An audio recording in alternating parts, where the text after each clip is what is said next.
Bueno, muchas gracias por la presentación y por la invitación a estar con ustedes. Tengo entendido que, según me han informado, que este es un curso de residentes, que hay enfermeros y estudiantes. ¿Es así esto? Muy bien. Me han asignado un tema que a mí me cuesta realmente trabajo, y ya es un poco contradictorio el tema, sedación consciente, ¿no? Parece que hubiera una contradicción, si uno está sedado no está tan consciente, pero realmente creo que todos ustedes, los que no son estudiantes, están ejerciendo la terapia intensiva, y hay un montón de situaciones en que esto de la sedación consciente podría tener lugar. Es un tema no definido todavía, no consensuado, y yo lo que voy a dar es una introducción al tema y algunas recomendaciones de las prácticas que he visto hacer en otros lados y que hacemos nosotros. Se puede definir la sedación consciente como la depresión mínima del nivel de conciencia que permite al paciente mantener su vía aérea permeable. Es decir, el paciente tiene una respuesta apropiada cuando uno le habla, cuando lo toca, y mantiene los reflejos de la vía aérea, tose y puede respirar correctamente. Es decir, yo lo que quisiera concordar con ustedes es saber cuáles serían esos pacientes que tendríamos que pensar en la sedación consciente y qué podríamos hacer para ver si lo podemos lograr. Este sería el tema fundamental. Evidentemente lo que estamos hablando acá es de un nivel mínimo de sedación. Entonces, para manejar niveles de sedación, todos sabemos que hay una serie de escalas de sedación. Ustedes saben que, quiero advertirles que empecé 10 minutos más tarde, que no es culpa mía. En terapia intensiva hay un montón de cosas que nosotros sabemos que existen, pero que después no se hacen. Es decir, las cosas más sencillas, cuando uno entra a la unidad donde trabaja, vaya a ver cuántos de los pacientes en ventilación mecánica están a más de 30 grados en la cama. Y el que me dice que todos, yo realmente no le creo. Entonces, una pregunta que les quiero hacer, de los que ustedes están trabajando, ¿cuántos de ustedes manejan realmente en forma firme las escalas de sedación para valorar a sus pacientes? ¿Podría levantar la mano? Con sinceridad. Es un mínimo. Es decir, nosotros tendemos a valorar la sedación como, si yo tengo una experiencia bárbara, yo está más o menos sedado, así está bien, un poco más.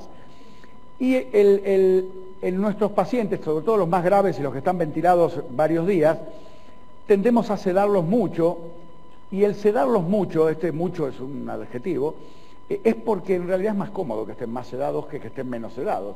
Hay una especie de predisposición a sedarlos demasiado. Y las escalas de sedación son fundamentales. El paciente está mejor, esto está comprobado largamente, es una recomendación de las más grandes en terapia intensiva, con un nivel A grande de recomendación. Entonces, cuando hablamos de sedación consciente, tenemos que tener nuestro paciente en un nivel de la escala de sedación que esté en este nivel.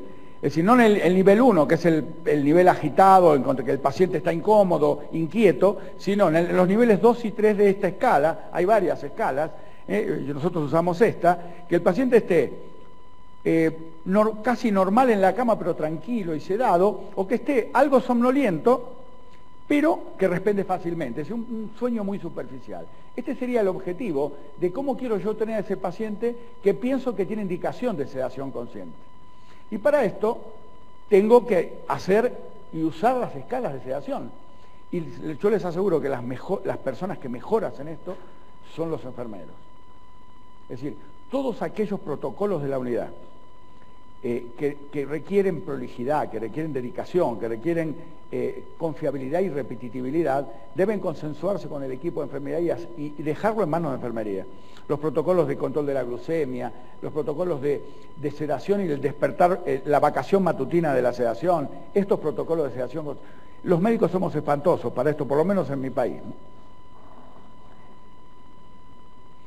Entonces, vamos a ver las posibles indicaciones de la sedación consciente. Una de las que surge más fácil es cuando yo tengo un paciente que está relativamente grave, no tan grave como para estar sedado en forma profunda, y que yo quiero que neurológicamente lo pueda evaluar cada rato. Es Este sería un paciente que yo necesito sedarlo, un traumatismo de cráneo leve a moderado, un politraumatismo con un traumatismo de cráneo leve, pacientes que han sido sometidos a neurocirugía y que están ansiosos en el postoperatorio y que yo quiero evaluarlos para prever las complicaciones, procedimientos vasculares carótidos. Esto es una indicación que surge fácil. Después, cuando usamos ventilación no invasiva, se tiene el concepto de que todo paciente de insuficiencia respiratoria, que uno quiere que no llegue a la respiración mecánica convencional, no tiene que tener ningún sedante, porque en general la sedación o la analgesia deprimen la respiración. Entonces, la ventilación no invasiva es una escala intermedia en que el paciente ni está respirando por sus propios medios totalmente, ni está entregado al respirador totalmente. Y si ese paciente está algo agitado o ansioso, muchas veces no se puede emplear la ventilación no invasiva. Y sabemos de las ventajas enormes de emplear ventilación no invasiva. Así que un esquema de sedación consciente podría ser la clave de que un grupo de pacientes puedan usar la ventilación no invasiva. Y el paciente que uno más le viene a la mente rápido es el paciente con enfermedad pulmonar obstructiva crónica, que en general están inquietos, molestos y que una sedación más allá de un límite mínimo los hace caer en la ventilación mecánica convencional.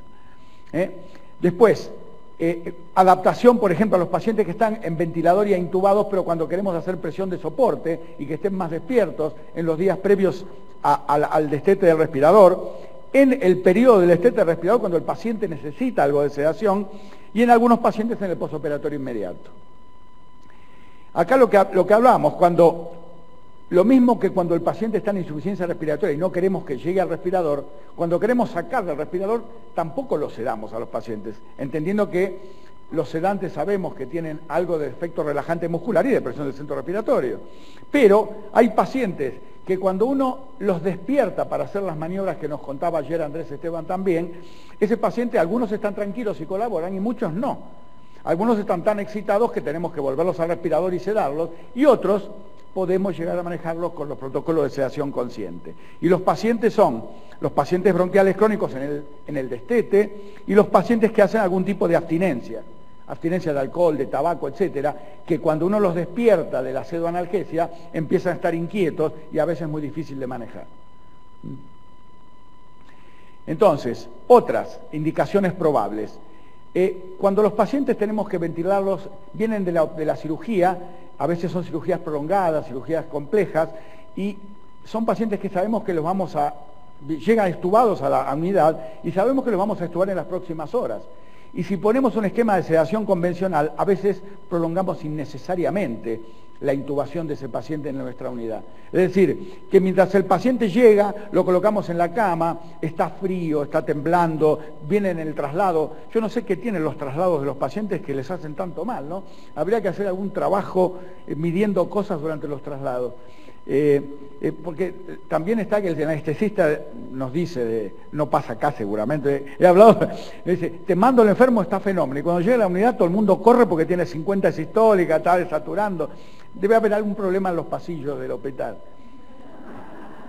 Pero entonces, estos pacientes que llegan, a veces, o vienen con el anestesista, a veces llegan algo inestables, el anestesista nos dice, mire, nos parece que está para un rato más, no le saquen el tubo todavía, y nosotros lo que hacemos es a veces, cuando el paciente empieza a despertar y a agitarse, poner un esquema de sedación consciente para que en poco tiempo podamos extubarlo sin necesidad de sedarlo de forma profunda. Y a veces, cuando hacemos en estos pacientes que se empiezan a agitar en el postoperatorio inmediato y vemos que nos parece que le duele en ese estado inestable del posanestésico, se le hace una pequeña inyección de morfina y a veces el paciente se deprime y hay que ventilarlo. Entonces hay que tener cuidado en ese periodo del postoperatorio inmediato. Entonces vamos a ver qué podemos hacer, con las drogas que tenemos, cómo nos pueden ayudar para lograr ese estado de sedación, que es un poquito de sedación, para definirlo de alguna manera, o un grado 2 y 3 de la escala de Ramsay. Por ejemplo, con el midazolam, que es una de las drogas, yo no sé ustedes, pero en mi país es una de las drogas que más se usa en la sedación. El propofol es otra buena droga, pero es muchísimo más cara en Argentina, así que no la usamos prácticamente. Y lo que pasa con el midazolam es que en una encuesta que hicimos nosotros, el midazolam se usa habitualmente en dosis demasiado altas, sobre todo cuando se usan bolos. Es decir, el paciente está agitado, hacerle un bolo de midazolam, un bolito de midazolam. Y el bolito son 5 miligramos, y el bolo son 15, que es y eso es muchísimo. Pero claro, además da lástima abrir la ampolla y hacer 5 miligramos y está toda la ampolla entera. Y es una droga bastante noble, que en general salga un poquito de hipotensión, a veces no trae grandes cosas. Entonces, se ha hecho un estudio para tratar de ver qué dosis de midazolam permitiría algo de sedación sin caer en la depresión que haga que se necesite una ventilación asistida, por ejemplo. Este es un trabajo dirigido a eso, y una dosis de 1 miligramo en bolo permite que el paciente un nivel de sedación que no sea mayor de la escala, 1 miligramo. Y esto, si uno se pone a hacerlo, ve que los pacientes, hacen esto que dicen los trabajos, ¿no? Las dosis de 0,03, esto sería entonces 1 miligramo. Dosis que son de 2 miligramos o más, produce un nivel de sedación de Ramsay mayor de 3 en 40% de los pacientes. Lo que pasa que la mayoría de los pacientes que hacemos el midazolam están ventilados. Entonces, si va a la escala, a la parte 4 de la escala de Ramsay, no hay ningún problema. A veces es el nivel que queremos en la ventilación mecánica. Entonces, por eso, cuando yo doy el bolo de sedante en un paciente que se pone inquieto y está ventilado, yo le puedo hacer 5 miligramos, que parecería ser la dosis que hay que hacer, no 15. 15 parece una dosis excesivamente alta, y con mayor incidencia de hipotensión. Pero para la sedación consciente, si uno se maneja en bolos, tendría que usar bolos de 1 miligramo, y lo ideal sería usar no bolos, sino una infusión, con una dosis no mayor a 30 a 60 miligramos en el día, que es una dosis baja en los pacientes y que suele mantenerlos en una sedación de un nivel razonable para el tema que estamos hablando. Esto sería si decidimos introducirnos en este tema usando midazolam. Pero han aparecido 2 drogas que en este campo forzosamente tenemos que discutirlas, que son el remifentanilo y la dexmedetomidina. Entonces la pregunta es, ¿por qué el remifentanilo? Si el remifentanilo es un analgésico, no es un sedante, ¿no? Entonces, un poco en los últimos tiempos lo que ha surgido es, como todos sabemos, esta es una definición un poco farmacológica estricta. Todos sabemos que le damos una inyección de morfina a un paciente y no solo le hacemos analgesia, sino que el paciente está confortable, se tranquiliza, tienen efectos sedantes los opiáceos. Entonces, la consideración de uso de opiáceos para la sedación abre el capítulo llamado sedación basada en la analgesia. Es decir, usar las propiedades sedantes de los analgésicos opioides como sedación y no agregar un sedante clásico. Y esta parte, esta propiedad de los opiáceos es la que ha tendido a que el remifentanilo se introduzca en esta conversación.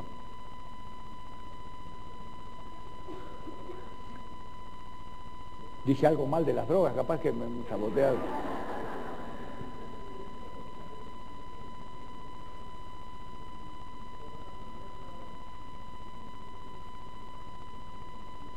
Bueno, es decir, ¿cuáles son las propiedades del remifentanilo mientras viene la imagen? El remifentanilo, es decir, la morfina y el fentanilo son 2 drogas fantásticas, ¿no? Nosotros, en Argentina hay un poco de desviación. La droga que habría que usar en analgesia del paciente crítico cuando están graves, están ventilados, cuando no tenemos problemas con la depresión respiratoria o buscamos algo de depresión respiratoria para que se adapten al respirador. La morfina es una droga fantástica, baratísima, que tiene algunos efectos secundarios como todos los opioides. Uno de los que más nos molesta es a veces las alucinaciones cuando están por despertarse o la parálisis intestinal que hacen los opioides por la relajación de la musculatura digestiva. Entonces, el problema de la morfina y el fentanilo es que tienden a acumularse con el correr de los días y entonces empieza a tener vidas medias prolongadas, y para nuestro manejo en el capítulo de sedación consciente, si vamos a usar un opioide con propiedades sedantes, necesitamos una droga que yo la corte y que enseguida el paciente reaccione y que pueda manejarla titulándola como si fuera nitroprusiato, es decir, una droga que rápidamente responda a los cambios de dosificación.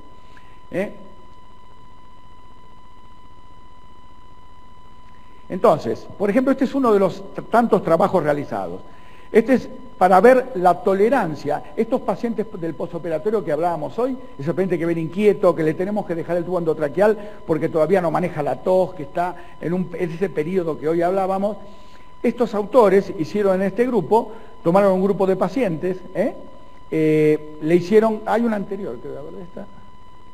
Sí, acá está.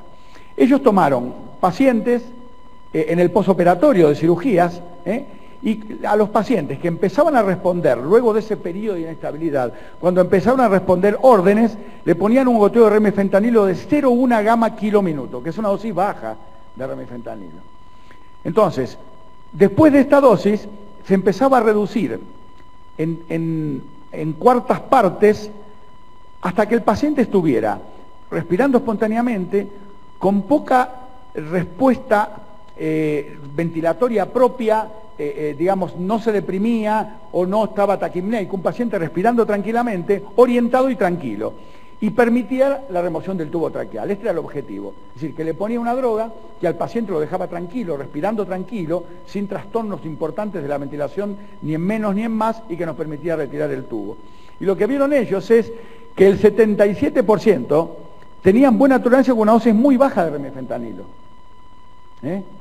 que era la cuarta parte de la dosis que se había empleado, y un 22% restante usaban la dosis intermedia.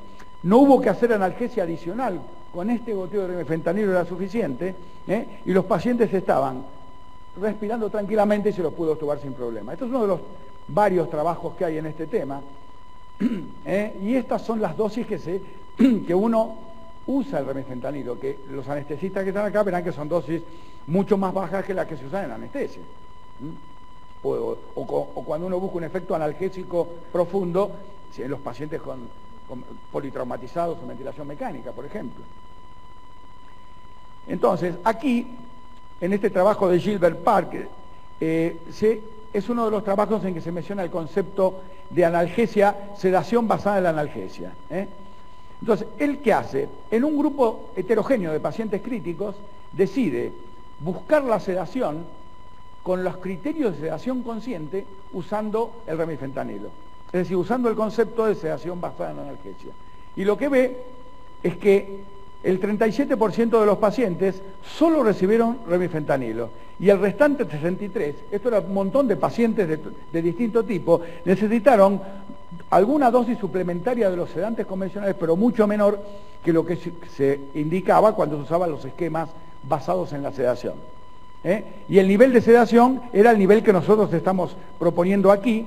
Entonces, el uso de la sedación basada en la analgesia se asoció con un porcentaje mayor de tiempo de sedación satisfactoria. O sea, el paciente en buenas condiciones, se despertaba, etcétera, independientemente de que se le agregara o no un sedante adicional.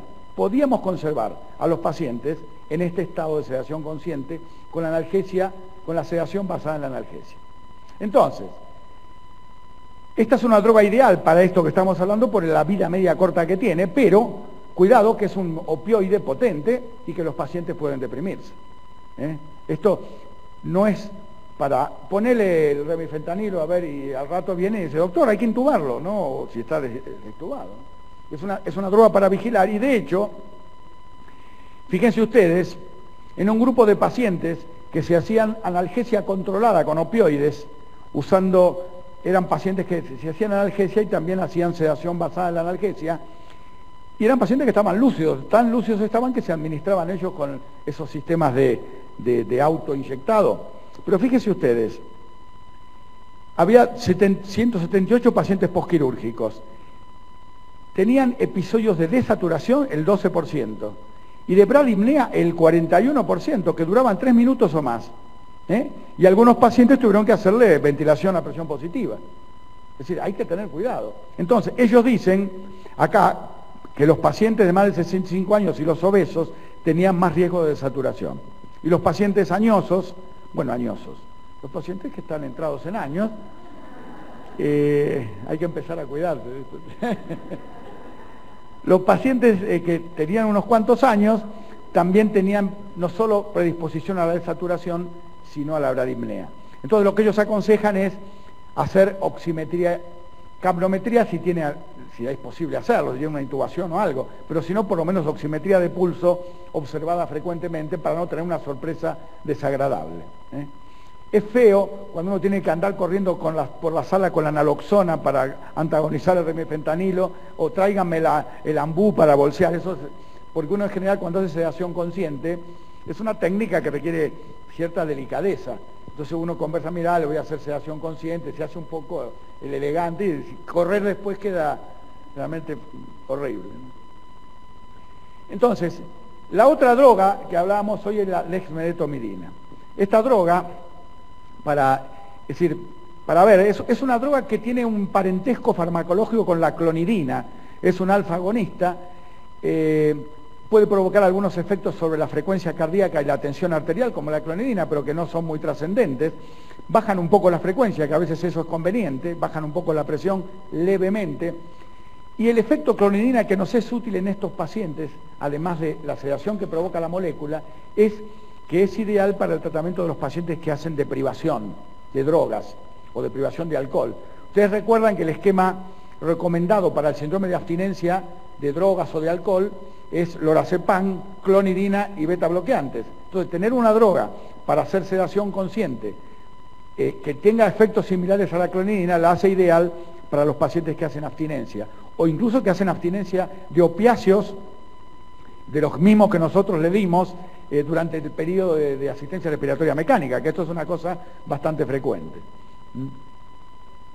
Entonces, las dosis, estas son dosis bajas de dexmedetomidina, la dosis con la que se suele comenzar es 0,1 microgramo kilo hora, y hasta 0,6, 0,7 serían las dosis en que los pacientes se manejan con el concepto que estamos hablando de sedación consciente. Entonces, en este trabajo se tomaron 105 pacientes en el posoperatorio de cirugías generales y cardíacas, se les administraba pseudonalgesia, es decir, se le daba dexmedetomidina, y si el paciente necesitaba sedación o analgesia adicional, se le daban las drogas clásicas, a ver cuán efectiva era la dexmedetomidina. Comparado con el placebo, el grupo al que se le dio dexmedetomidina requirió 80% menos de midazolam y 50% menos de morfina.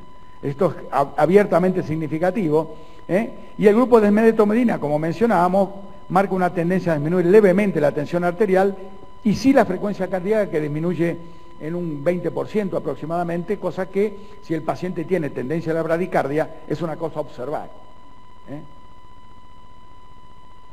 Entonces, antes de ir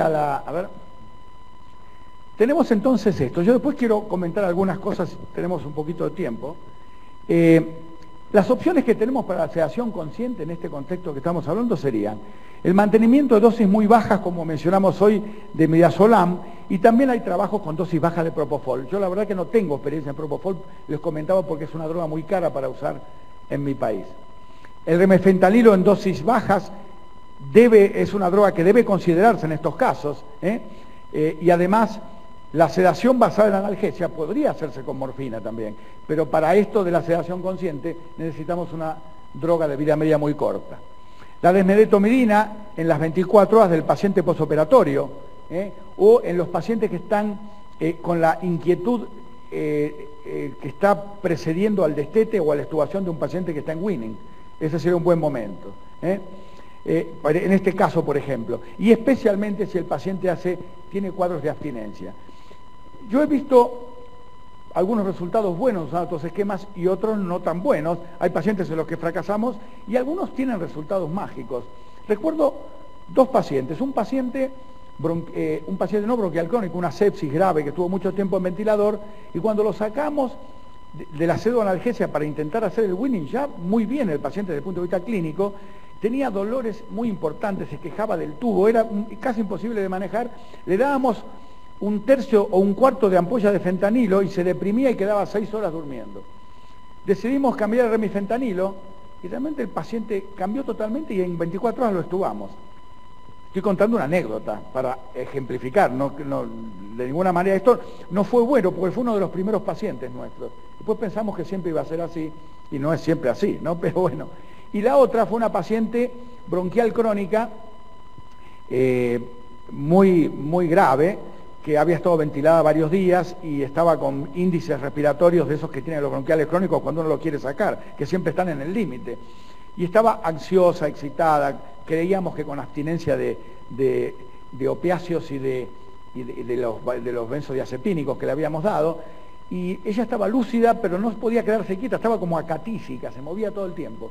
Le dimos un goteo de desmedetomidina en estas dosis, y la enferma se convirtió como en una persona, como en un bobo, ¿no? Es decir, estaba sonriente, nos decía a los médicos, nos decía hasta que estamos todo el tiempo nos agradecía, y la estuvamos en unas horas. Es decir, ese estado del paciente que está como un poquito dormido, un poco indiferente al medio, es el estado que permite a veces estas drogas cuando usamos sedación consciente. Entonces, para terminar, yo lo que propongo, esto es exclusivamente una propuesta, porque no hay ningún trabajo grande hecho en este tema, hay un montón de trabajos sueltos, y si uno se mete en sedación consciente en el PubMed, van a ver que la mayor parte de los trabajos son en el uso de los dentistas, cuando van a hacer operaciones dentales, etcétera, cosa que nos sirve a algunos conceptos. Entonces, cuando nosotros tenemos un paciente que está agitado, nervioso, ansioso, y que no queremos hacerle sedación profunda, porque estamos manejando este concepto, más que contraindicado, que no queremos indicarle sedación profunda. Entonces, primero intentamos medidas no farmacológicas, es decir, a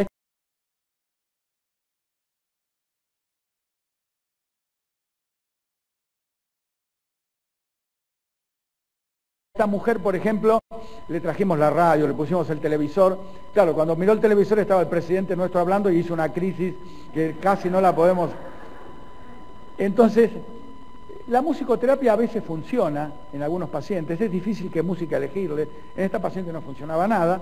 Entonces, en algunos pacientes, sobre todo en los pacientes que tienen patología neurológica, a veces tratamos de sedarlos algo y a veces hay que retenerlos, ¿no? Es decir, atarlos a la cama. Esto está, si uno revisa la literatura, está aceptado. Hay que hacerlo con ciertos cánones, la restricción al movimiento, con ciertos cuidados, pero es una técnica que no es una tortura para el paciente, ¿eh? A veces hay que usarla, ¿eh? Y en el caso de que esto no lo podamos manejar así, usar, si está agitado el paciente y queremos que rápidamente se tranquilice, o 1 miligramo de midazolam o un bolito de 1 gamma kilo de desmedetomidina. Esto en general al paciente lo tranquiliza, y después usar una infusión de dosis, como ya las mencionamos, mientras dura el periodo de sedación consciente que estamos utilizando. Y recordar que la sedación consciente es una situación que no conocemos bien, que el paciente se puede despertar o se puede deprimir con cierta facilidad, y entonces tener algún sistema de monitoreo que nos asegure que cualquier depresión respiratoria del paciente la vamos a detectar precozmente. Muchas gracias.